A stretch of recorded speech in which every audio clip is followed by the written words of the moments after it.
Hi boys and girls, so today is lesson 9 for skills. I want you to read the I can statements. Ready?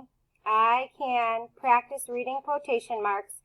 I can close read The Hare and the Hedgehog. I can complete comprehension questions on my own about the hare and the hedgehog.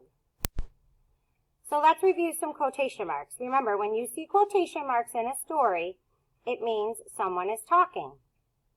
In the stories in bedtime tales, the characters often have a conversation, and this is called dialogue. So when characters are talking back and forth, it's called dialogue.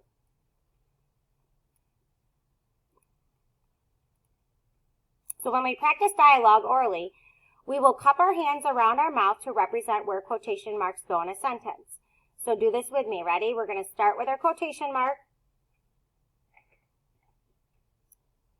And then it says, let's eat lunch. And then you close your quotation mark.